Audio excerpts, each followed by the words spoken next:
For those of you who wanted to know about Kayden's birth experience, this is his birth story. So, from the previous video, as you guys know, I got into labor and delivery around 9 p.m. We started the induction medicine around midnight. So they, maybe TMI, but they vaginally inserted 400 milligrams of that Cytotec, and then they left them for 6 hours. So they do them in 6-hour increments. So at 6 a.m. when they rechecked my cervix and put in the second dose, I was 1 centimeter dilated with a softening cervix, but it wasn't completely soft yet. And then they went ahead and put in 400 more milligrams, and then at noon, same thing, they checked my cervix. I was still a 1, but my cervix was soft at this point, so it was able to start dilating more. So we did another 400 milligrams at noon, and then my sister was with me, and she went and got us food and coloring books and puzzles, because we thought it was going to be a long process from there, especially at first not making a lot of progress, which at that point I was low-key kind of freaked out, because I was like, well, this is our 3rd round, you know, I'm still only at a 1, like I'm not making a lot of progress. And I had all that fear from the doctor that I had to kick off my medical team. So I kept expressing to my sister that I was really, really worried about the fact of like not making a lot of progress and stuff, because I was like, well, I'm not making a lot of progress. Like, I feel like, you know, they're going to get tired of waiting and they're just going to rush me to the OR, or try to push for the OR again because it's not, you know, happening fast enough and stuff like that. And so I had a lot of nerves, and I was really, really anxious. Especially being my 3rd round of, you know, the induction medication. And, you know, at this point I wasn't really feeling contractions.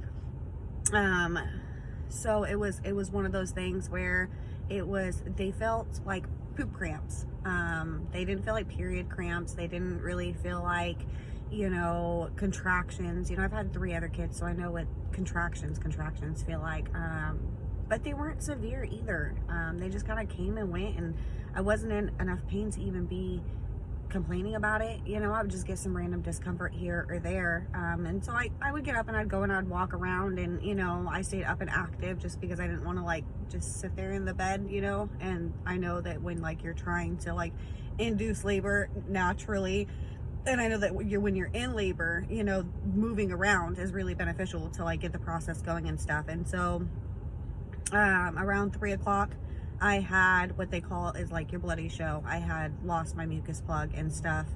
And so at that point we knew that there was definitely some more dilation, but we didn't want to do an unnecessary cervix check, because we knew that in 3 hours we were going to do another one, and there wasn't much progress. You know, it was like I was out of one, you know, just did the round at noon. And so it's like 3 o'clock-ish, and we're just like, you know, I mean, something's happening, but let's just kind of see what happens. But their advice to me was just make sure that, you know, like if you have to use the bathroom or anything, that, you know, you don't do it anywhere else but in your room. You know, like you just do it in your room, because I had those little hospital hat things in the toilet, just as like a precautionary. And so my sister went and got us McDonald's for lunch, and we were eating, and then I felt the urge to need to go to the bathroom. And so I go to the bathroom, and thank God there was that hat, because I sat down and I was starting to use the bathroom, and I felt like a weird feeling, and so I kind of scooted forward a little bit, and baby just slid right out. But the really kind of cool part was he was still inside of his placenta, so his water never broke or anything. Like, I fully delivered his placenta, his amniotic sac, and him all in one fell swoop. And so it looked really crazy inside the little hat, because it was just like so much going on, you know. And we didn't know what to expect when he came out anyways, because he was going to be so little. But so we pushed the nurse button, and the nurse came in, and she looked, and she was like, oh, well, you delivered placenta and all. And so they had taken the little hat, and, you know, I got cleaned up and I went out there and stuff. And so then I was able to watch the doctors cut open his placenta and his amniotic sac. And I got to watch like him, kind of be born outside, like with the other ones, you get to watch them come out, but you don't get to watch like the whole process. And they were saying that it's extremely, extremely rare, especially with these really early on inductions, but it's rare in general for a baby to be born inside of its amniotic sac. And so it was kind of cool because nobody on my medical team had ever seen it before. So it was like a first time experience for everybody to be able to experience that. So even though it's a really sad and depressing situation, it was kind of a cool little thing that, nobody had seen that before, and to be able to see it and experience it was educational for them, and it was definitely kind of cool. And then, like I said, I got to watch, them like open everything up and him be born. I got to cut his umbilical cord, and then they cleaned him up and they wrapped him in his little blanket and stuff like that before giving him to me. And then I was able to, hold him.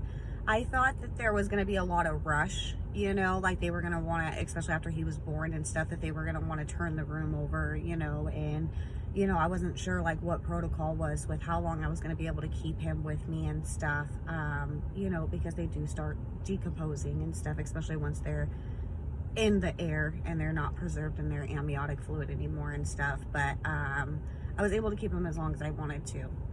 There was no time frame on it. They said, I could keep him for hours or days, but the only thing was if I kept him over 24 hours, they would have had to put him in a thing called a cold cot to preserve his body and keep it cold, so it wouldn't further decompose. But they did not rush me whatsoever after I had him. I was able to keep him with me, and I was able to keep him as long as I wanted to.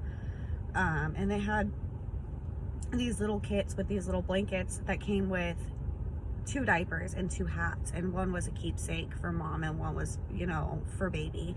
And he was too little for the diaper, but we still stuck him in his little hat, put him in his little blanket and stuff. And the nurses were great about coming in and, changing out the little mat inside to make sure that, like there wasn't any smells or anything, and that he stayed as clean as he could and stuff. So every couple hours they would come in and change that stuff out and keep the environment as clean and as sanitary as possible in such a unique situation. So I had no pain, no discomfort, no major bleeding.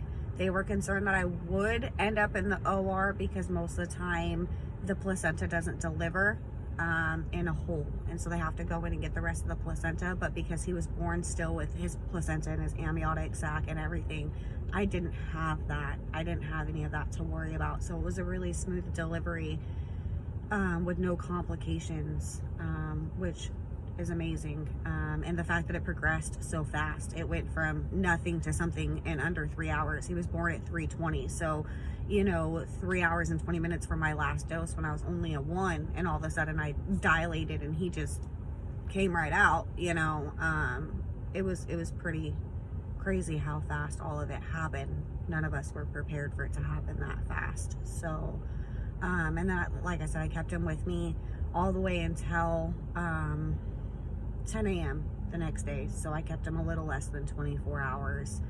I then, decided that I was ready to go home and be with my other kids, and that, I'd had enough time with him, and said my goodbyes and made peace. The hospital staff was absolutely amazing through the whole process. They never made me feel like he was a stillborn. They treated him just like he was a living, breathing baby, and that to me was a wonderful thing, because I was really worried about insensitivity or people being grossed out, or I wasn't even sure how I was gonna feel. At first I was like, I don't know that I want to hold him, but then I was glad I did, and I was glad that I went through it the way that I did, because it gave me the closure that I needed.